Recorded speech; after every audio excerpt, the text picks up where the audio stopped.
नमस्कार। Easy learning tree junior में आपका स्वागत है। आज सुनिए मुंशी प्रेमचंद की लिखी कहानी बासी भात में खुदा का साझा। शाम को जब दीनानाथ ने घर आकर गौरी से कहा कि मुझे एक कार्यालय में 50 रुपए की नौकरी मिल गई है, तो गौरी खिल उठी। देवताओं में उसकी आस्था और भी दृढ़ हो गई। इधर 1 साल से बुरा हाल था, न कोई रोजी न रोजगार। घर में जो थोड़े बहुत गहने थे वह बिक चुके थे। मकान का किराया सिर पर चढ़ा हुआ था। जिन मित्रों से कर्ज मिल सकता था सबसे ले चुके थे।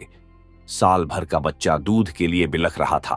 एक वक्त का भोजन मिलता तो दूसरे जून की चिंता होती। तकाजों के मारे बेचारे दीनानाथ को घर से निकलना मुश्किल था। घर से निकला नहीं कि चारों ओर से चिथाड़ मच जाती। वाह बाबूजी, वाह! 2 दिन का वादा करके ले गए और आज 2 महीने से सूरत नहीं दिखाई। भाई साहब, ये तो अच्छी बात नहीं। आपको अपनी जरूरत का ख्याल है, मगर दूसरों की जरूरत का जरा भी ख्याल नहीं।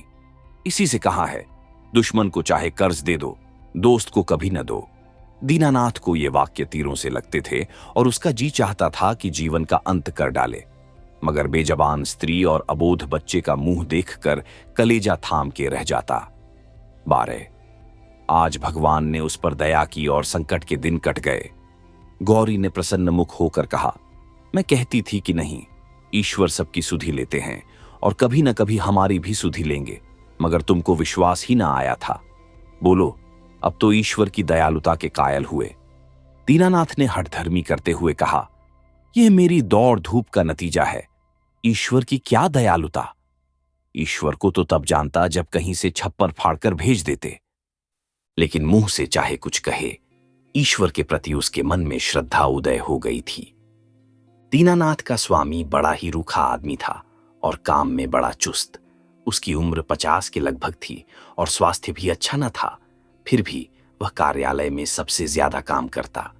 मजाल न थी कि कोई आदमी 1 मिनट की भी देर करे या 1 मिनट भी समय के पहले चला जाए। बीच में 15 मिनट की छुट्टी मिलती थी। उसमें जिसका जी चाहे पान खा ले या सिगरेट पी ले या जलपान कर ले। इसके अलावा 1 मिनट का अवकाश न मिलता था। वेतन पहली तारीख को मिल जाता था। उत्सवों में भी दफ्तर बंद रहता था और नियत समय के बाद कभी काम न लिया जाता था। सभी कर्मचारियों को बोनस मिलता था और प्रोविडेंट फंड की भी सुविधा थी। फिर भी कोई आदमी खुश न था। काम या समय की पाबंदी की किसी को शिकायत न थी। शिकायत थी केवल स्वामी के शुष्क व्यवहार की। कितना ही जी लगाकर काम करो, कितना ही प्राण दे दो, पर उसके बदले धन्यवाद का एक शब्द भी न मिलता था। कर्मचारियों में और कोई संतुष्ट हो या न हो, दीनानाथ को स्वामी से कोई शिकायत न थी। वह घुड़कियां और फटकार पाकर भी शायद उतने ही परिश्रम से काम करता था। साल भर में उसने कर्ज चुका दिए और कुछ संचय भी कर लिया। वह उन लोगों में था जो थोड़े में भी संतुष्ट रह सकते हैं अगर नियमित रूप से मिलता जाए। 1 रुपया भी किसी खास काम में खर्च करना पड़ता तो दंपति में घंटों सलाह होती और बड़े झांव झांव के बाद कहीं मंजूरी मिलती थी। बिल गौरी की तरफ से पेश होता तो दीनानाथ विरोध में खड़ा होता। दीनानाथ की तरफ से पेश होता तो गौरी उसकी कड़ी आलोचना करती। बिल को पास करा लेना प्रस्तावक की जोरदार वकालत पर मुनहसर था। सर्टिफाई करने वाली कोई तीसरी शक्ति वहां न थी और दीनानाथ अब पक्का आस्तिक हो गया था। ईश्वर की दया या न्याय में अब उसे कोई शंका न थी। नित्य संध्या करता और नियमित रूप से गीता का पाठ करता। एक दिन उसके एक नास्तिक मित्र ने जब ईश्वर की निंदा की तो उसने कहा, भाई, इसका तो आज तक निश्चय नहीं हो सका ईश्वर है या नहीं। दोनों पक्षों के पास इस बात की सी दलीलें मौजूद हैं, लेकिन मेरे विचार में नास्तिक रहने से आस्तिक रहना कहीं अच्छा है। अगर ईश्वर की सत्ता है तब तो नास्तिकों को नरक के सिवा कहीं ठिकाना नहीं। आस्तिक के दोनों हाथों में लड्डू है। ईश्वर है तो पूछना ही क्या, नहीं है तब भी क्या बिगड़ता है। 2-4 मिनट का समय ही तो जाता है। नास्तिक मित्र इस दोरुखी बात पर मुंह बिचकाकर चल दिए। एक दिन जब दीनानाथ शाम को दफ्तर से चलने लगा तो स्वामी ने उसे अपने कमरे में बुला भेजा और बड़ी खातिर से उसे कुर्सी पर बैठाकर बोला, तुम्हें यहां काम करते कितने दिन हुए? साल भर तो हुआ ही होगा। दीनानाथ ने नम्रता से कहा, जी हां, 13वां महीना चल रहा है। आराम से बैठो, इस वक्त घर जाकर जलपान करते हो? जी नहीं, मैं जलपान का आदी नहीं। पान वान तो खाते ही होगे, जवान आदमी होकर अभी से इतना संयम। यह कहकर उसने घंटी बजाई और अर्दली से पान और कुछ मिठाइयां लाने को कहा। दीनानाथ को शंका हो रही थी, आज इतनी खातिरदारी क्यों हो रही है? कहां तो सलाम भी नहीं लेते थे, कहां आज मिठाई और पान, सभी कुछ मंगाया जा रहा है। मालूम होता है मेरे काम से खुश हो गए हैं। इस ख्याल से उसे कुछ आत्मविश्वास हुआ और ईश्वर की याद आ गई। अवश्य परमात्मा सर्वदर्शी और न्यायकारी है, नहीं तो मुझे कौन पूछता। अर्दली मिठाई और पान लाया। दीनानाथ आग्रह से विवश होकर मिठाई खाने लगा। स्वामी ने मुस्कुराते हुए कहा, तुमने मुझे बहुत रूखा पाया होगा। बात यह है कि हमारे यहां अभी तक लोगों को अपनी जिम्मेदारी का इतना कम ज्ञान है कि अफसर जरा भी नरम पड़ जाए तो लोग उसकी शराफत का अनुचित लाभ उठाने लगते हैं और काम खराब होने लगता है। कुछ ऐसे भाग्यशाली हैं जो नौकरों से हेलमेल भी रखते हैं, उनसे हंसते बोलते भी हैं, फिर भी नौकर नहीं बिगड़ते, बल्कि और भी दिल लगाकर काम करते हैं। मुझ में वह कला नहीं है, इसलिए मैं अपने आदमियों से कुछ अलग अलग रहना ही अच्छा समझता हूं, और अब तक मुझे इस नीति से कोई हानि भी नहीं हुई। लेकिन मैं आदमियों का रंग ढंग देखता रहता हूं और सबको परखता रहा हूं। मैंने तुम्हारे विषय में जो मत स्थिर किया है वह यह है कि तुम वफादार हो और मैं तुम्हारे ऊपर विश्वास कर सकता हूं, इसलिए मैं तुम्हें ज्यादा जिम्मेदारी का काम देना चाहता हूं, जहां तुम्हें खुद बहुत कम काम करना पड़ेगा, केवल निगरानी करनी पड़ेगी। तुम्हारे वेतन में 50 रुपए की ओर तरक्की हो जाएगी। मुझे विश्वास है तुमने अब तक जितनी तनदेही से काम किया है उससे भी ज्यादा तनदेही से आगे करोगे। दीनानाथ की आंखों में आंसू भर आए और कंठ की मिठाई कुछ नमकीन हो गई। जी में आया स्वामी के चरणों पर सिर रखते और कहे, आपकी सेवा के लिए मेरी जान हाजिर है। आपने मेरा जो सम्मान बढ़ाया है मैं उसे निभाने में कोई कसर न उठा रखूंगा। लेकिन स्वर कांप रहा था और वह केवल कृतज्ञता भरी आंखों से देख कर रह गया। सेठ जी ने एक मोटा सा लेजर निकालते हुए कहा, मैं एक ऐसे काम में तुम्हारी मदद चाहता हूं जिस पर इस कार्यालय का सारा भविष्य टिका हुआ है। इतने आदमियों में मैंने केवल तुम ही को विश्वास योग्य समझा है और मुझे आशा है कि तुम मुझे निराश न करोगे।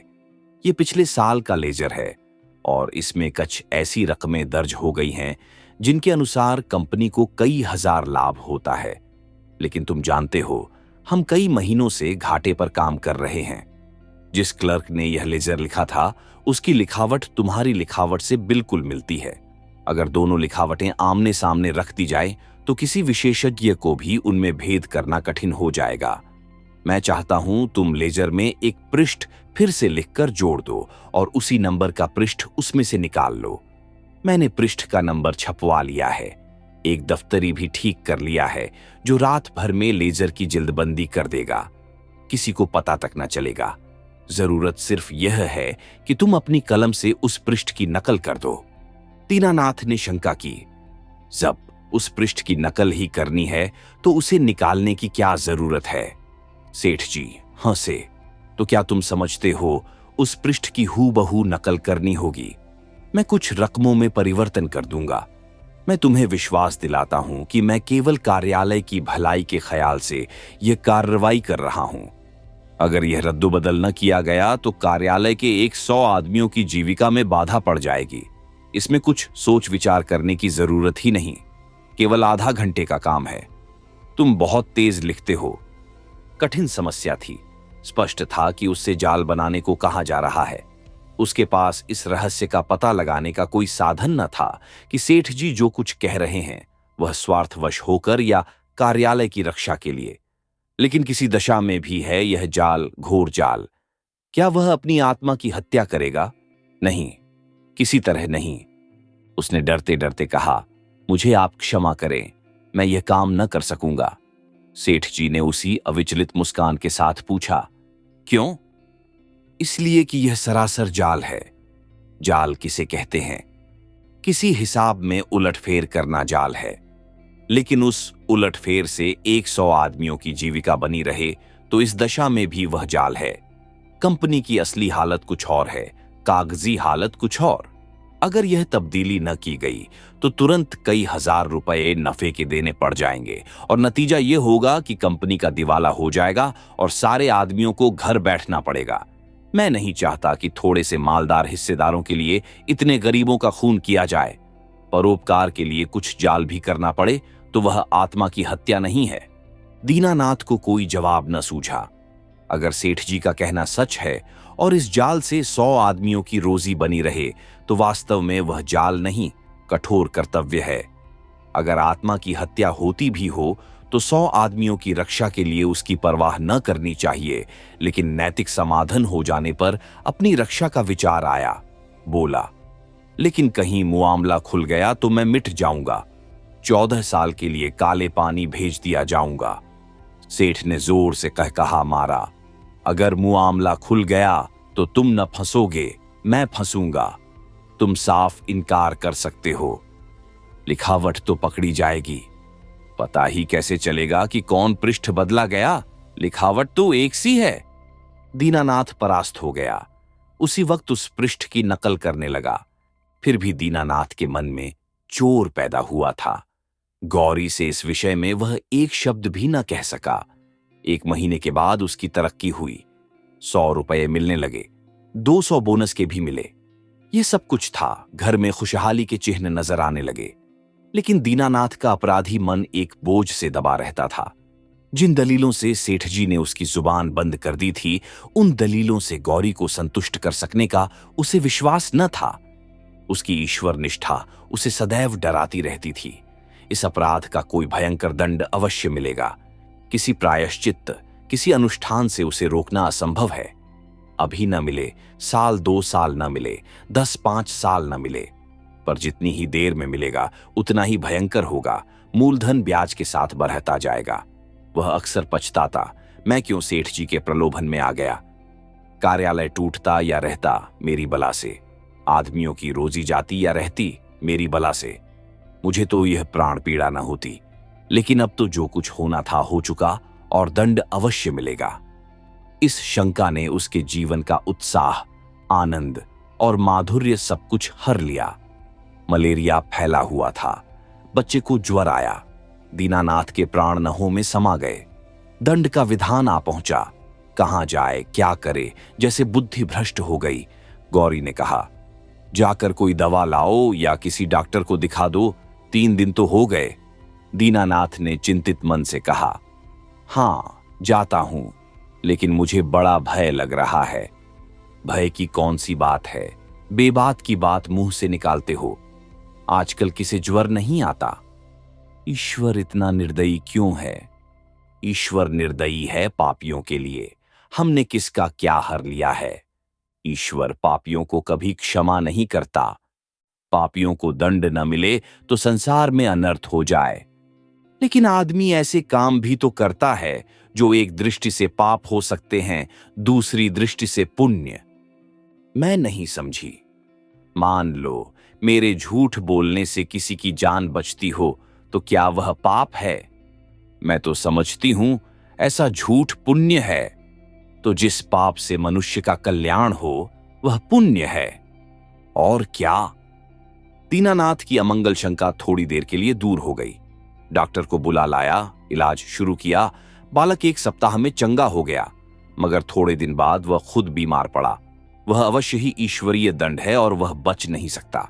साधारण मलेरिया ज्वर था, पर दीनानाथ की दंड कल्पना ने उसे सन्निपात का रूप दे दिया। ज्वर में नशे की हालत की तरह यूं भी कल्पना शक्ति तीव्र हो जाती है। पहले केवल मनोगत शंका थी, वह भीषण सत्य बन गई। कल्पना ने यमदूत रच डाले, उनके भाले और गदाएं रच डाली, नरक का अग्निकुंड दहका दिया।